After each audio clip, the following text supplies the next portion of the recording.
तो हम लोगों ने पिछले टर्न पे देखा था क्या, स्पेक्टर थ्योरम, ठीक है ना। तो स्पेक्टर थ्योरम को मैं थोड़ा सा रिकैप करा दूं।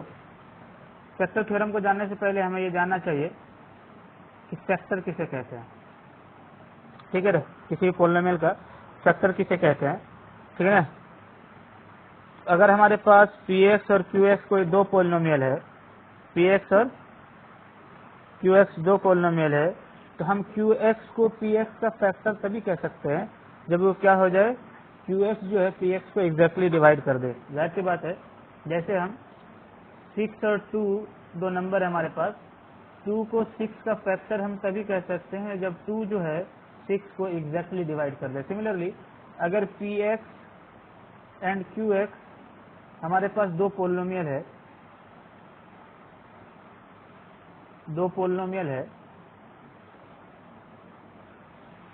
ना, दो पॉलिनोमियल है, तो हम qx को px का फैक्टर तभी कह सकते हैं, हम qx को इसे that qx is a factor of px, है ना, px if qx divides px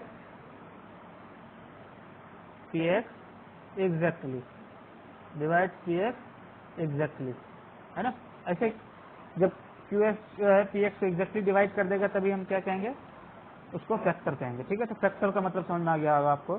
तो मतलब ऐसे केस में रिमाइंडर जो होगा वो क्या होगा, 0।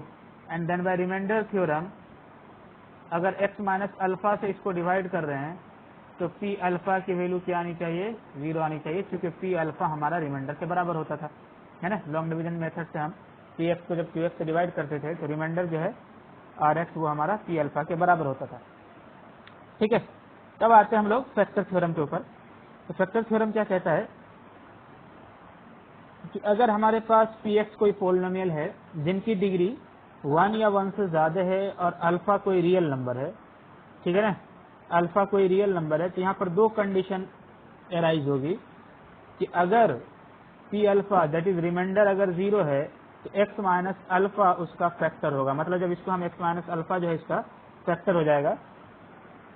अगर दूसरी कंडीशन यह है कि अगर x माइनस अल्फा px का फैक्टर है तो p अल्फा की वैल्यू 0 होगी, मतलब रिमाइंडर 0 होगा। मतलब एक बात जो है दूसरी बात का क्या है, दूसरे स्टेटमेंट का क्या है, एक स्टेटमेंट दूसरे स्टेटमेंट का क्या है, कन्वर्स है कि अगर रिमाइंडर 0 है तो x माइनस ए से डिवाइड करो, मतलब x माइनस उसका फैक्टर होगा, मतलब x माइनस ए से px एग्जैक्टली डिविजिबल हो जाएगा। और दूसरा ये कह रहा है कि अगर x माइनस ए से px को डिवाइड कर दिए तो वो फैक्टर अगर निकला तो इसका मतलब रिमाइंडर उसका 0 रहा होगा, ठीक है ना। हम इसको प्रूफ करने की कोशिश करेंगे दोनों स्टेटमेंट को। तो हमारे पास px है, जब हम उसको डिवाइड करेंगे x माइनस अल्फा से तो qx और rx कोई रिमाइंडर आएगा बाय डिवीजन एल्गोरिदम, ठीक है ना।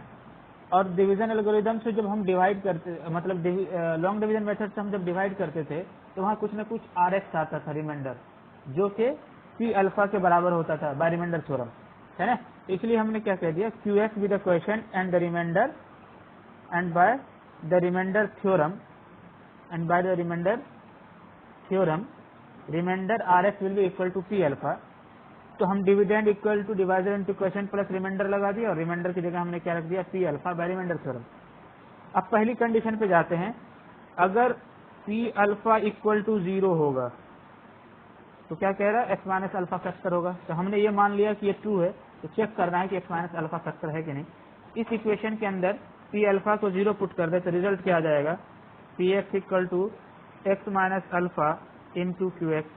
और देख रहे हैं 6 इक्वल टू 2 इंटू 3 लिखते हैं तो क्या कहते हैं, 2 and 6 both is factor of 6। Similarly px के बराबर क्या है, x minus alpha into qx के बराबर है, इसका मतलब x माइनस अल्फा फैक्टर है किसका, qx का। This implies x minus alpha is factor of qx, sorry px,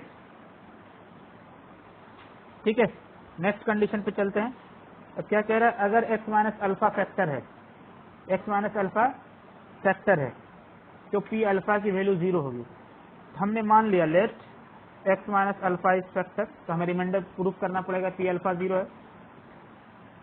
तो ये देखो x माइनस अल्फा को हम क्या लिख सकते हैं, P X equal to X minus alpha into Q X plus P alpha. X equal to alpha put कर दे इस इक्वेशन के अंदर, तो क्या हो जाएगा, P alpha equal to alpha minus alpha into Q alpha plus P alpha. A minus A is zero, this result will become zero. यहाँ से क्या आ जाएगा, पी अल्फा, यहाँ से क्या आ जाएगा, P alpha equal to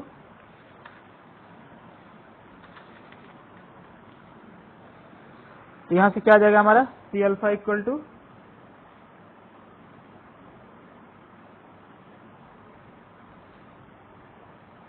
sorry इसको आर एक्स रखते हैं, तो क्या आ जाएगा आर अल्फा, ठीक है ना। तो आर अल्फा पी अल्फा के बराबर ही होता है, कोई बात नहीं। तो यहाँ से रिजल्ट आ गया हमारे पास आर अल्फा, ठीक है ना। क्या आ गया हमारे पास, आर अल्फा। अब चूंकि एक्स माइनस अल्फा फैक्टर था, तो पी अल्फा की वैल्यू क्या हो जाएगी, P alpha will be equal to zero, ठीक है ना। पी अल्फा इक्वल टू क्या आ जाएगा हमारे पास, जीरो ना, क्योंकि X equal to alpha put करेंगे, L H S R H S के बराबर कब होगा, जब पी अल्फा की वैल्यू क्या हो जाएगी, जीरो हो जाएगी, ठीक है ना। जब पी अल्फा की वैल्यू क्या हो जाएगी, जीरो हो जाएगी, ठीक है।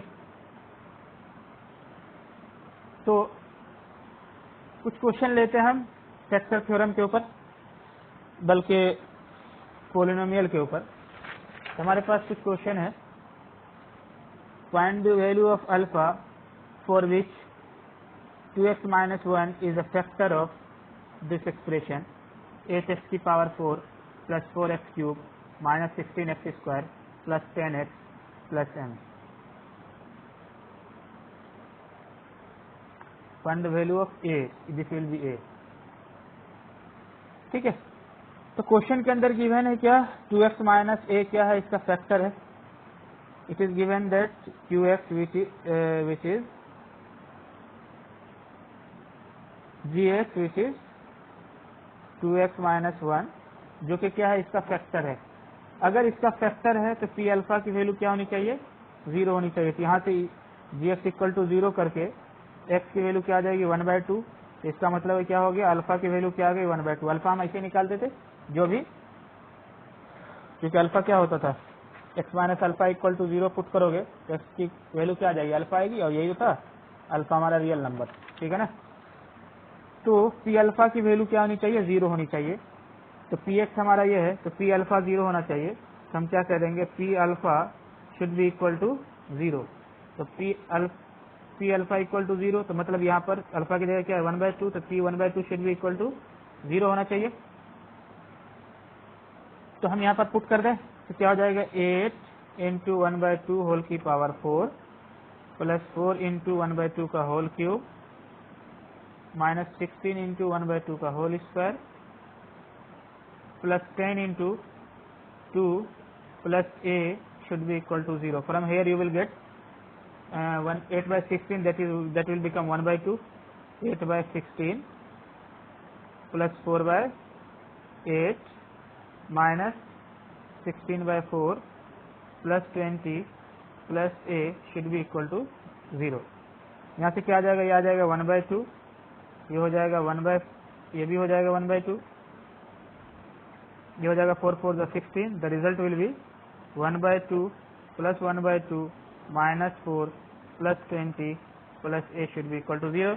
तो 1 हाफ और हाफ हो जाएगा 1 plus 20, that will become 21 minus 4 plus a equal to 0। From here you will get a equal to minus 17।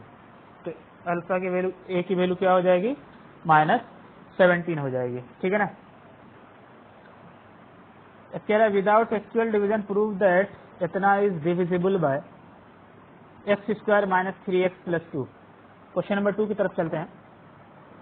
हमारे पास गिवन है without actual division prove that 2x की power 4 minus 5x cube plus 2x square minus x plus 2 is divisible by X square minus 3x plus 2। इसको समझ, इस question को solve करने से पहले मैं कुछ कॉन्सेप्ट है जिसे डिस्कस करना चाहता हूँ कि आप जानते हैं कि अगर 12 कोई नंबर है और ये इसके 6 मतलब 6 से डिविजिबल है, क्योंकि 6 इनका फैक्टर है। 6 क्या है इनका फैक्टर है, 6 इनका फैक्टर है। तो ये जब 6 से डिविजिबल है तो ये जो 6 का प्राइम फैक्टराइजेशन होता है 2 into 3 वो उससे भी डिविजिबल होता है कि नहीं होता? होता है ना, होता है। तो अगर ऐसे ही हमारे पास क्वाड्रेटिक इक्वेशन कोई दिया हुआ है और कह रहा है कि ये जी एक्स हमारे पास कोई क्वाड्रेटिक इक्वेशन है और कह रहा है कि ये प्रूफ करो कि ये इससे डिविजिबल है विदाउट लॉन्ग डिवीजन, तो हम इसका क्या कर देंगे, फैक्टराइजेशन कर देंगे, क्योंकि इसके फैक्टराइजेशन से ये डिविजिबल हो जाएगा इस जी एक्स के प्रोडक्ट से भी, जो इसका प्राइम फैक्टराइजेशन का जो प्रोडक्ट है उससे भी डिविजिबल हो जाएगा, है ना, इस कॉन्सेप्ट के हिसाब से, है ना, उससे भी डिविजिबल हो जाएगा। तो यहाँ पर जो हमारे पास क्वेश्चन है उसके अंदर यही कॉन्सेप्ट अप्लाई करेंगे हम कि अगर हमारे पास पी एक्स क्या गिवन है, क्वेश्चन नंबर 2 में पी एक्स हमारे पास गिवन है 2x की power 4 minus 5x cube plus 2x square minus x plus 2, हमें शो करना है कि ये डिविजिबल है जी X square minus 3x plus 2 से। तो हमें शो करना पड़ेगा इसका फैक्टराइजेशन क्या आएगा, मिडिल टर्म स्प्लिटिंग अप्लाई कर सकते हैं, मिडिल टर्म स्प्लिटिंग अप्लाई कर सकते हैं। एक चीज है कि मैंने फैक्टराइजेशन को डिस्कस नहीं किया है, इसको मैं बाद में डिस्कस करूंगा, जस्ट इसके बाद फैक्टर थ्योरम के बाद, तो ताकि आप बहुत सारे डिफरेंट प्रॉब्लम आए तो उनको कैसे सॉल्व कर सकते हैं, फैक्टराइज कर सकते हैं, उसको हम डिस्कस करेंगे, क्योंकि फैक्टराइजेशन एक पूरा लेंथी पार्ट है, हर चीज को देखना पड़ेगा, क्योंकि अगर अभी उसको डिस्कस करने लगे तो ये टॉपिक जो है क्वेश्चन नहीं रह जाएगा। ठीक है, तो फैक्टराइजेशन पे मेरे ख्याल से 1-2 से ज्यादा लेक्चर बन जाएंगे, तो मैं उसको बाद में डिस्कस करूंगा। अभी क्वाड्रेटिक है जो कि आप 8वीं क्लास से सीख चुके हैं कैसे इनको फैक्टराइज करना है, तो मिडिल टर्म स्प्लिटिंग से हम इनको फैक्टराइज कर दे रहे हैं, लेकिन बाकी इनकी डिटेल बाद में हम डिस्कस करेंगे। तो इनको हम फैक्टराइज कर दें तो क्या हो जाएगा, x square minus 2x minus x plus 2, यहाँ इन दोनों पार्ट से x कॉमन आ रहा है, क्या लिखेंगे x माइनस 2, इन दोनों पार्ट से -1 कॉमन आ रहा है तो क्या लिख हो जाएगा x माइनस 2, फिर से x माइनस 2 कॉमन ले लेते क्या हो जाएगा x minus 2 into x minus 1। तो यहाँ से क्या पता चला कि जी एक्स जो है x माइनस 2 और x माइनस 1 का, जी एक्स जो है x माइनस 2 और x माइनस 1 का प्रोडक्ट है, मतलब अगर उल्टा बोले तो x माइनस 2 और x माइनस 1 जो है फैक्टर है किसका, जी एक्स का। तो अगर ये पी एक्स जी एक्स से डिविजिबल होगा तो इन दोनों फैक्टर से भी डिविजिबल होना चाहिए, उनके सारे प्राइम फैक्टराइजेशन फैक्टर से डिविजिबल, जी एक्स के सारे फैक्टर से डिविजिबल होना चाहिए, है। तो और x माइनस 2 से ये डिविजिबल होगा कब, जब x इक्वल टू 2, मतलब P2 की वैल्यू 0 आ जाए। ऐसे ही x minus 1 equal to x minus 1 से Px डिविजिबल होगा तब जब P1 इक्वल टू 0 हो जाएगा, क्योंकि फैक्टर थ्योरी नहीं कहता है कि x माइनस अल्फा अगर उसका फैक्टर होगा तो P अल्फा की वैल्यू 0 आना चाहिए, अगर x माइनस अल्फा उसका फैक्टर हो तो P अल्फा की वैल्यू 0 आना चाहिए। और इन दोनों से अगर ये कंडीशन सेटिस्फाई हो गई इसका मतलब gx से वो डिविजिबल है। तो हम P2 रख दें, P2 की वैल्यू कैलकुलेट कर ले तो क्या हो जाएगा, 2 इंटू 2 की पावर 4 माइनस 5 इंटू 2 का क्यूब प्लस 2 इंटू 2 का square minus 2 plus 2, this will cancel out, from here you will gate 32 minus 40 plus 8, from here you will get 40 minus 40, the result is 0, मतलब x minus 2 is factor of px, x minus 2 is factor of px। now move to the p1 की value देखें, 2 into 1 की power 4 minus 5 into 1 का cube plus 2 into 1 का square minus 1 plus 2, from here you will get 2 minus 5 plus 2 minus 2, from here you will get this. I think check कर ले एक बार, तो यहाँ से क्या आ गया हमारे पास,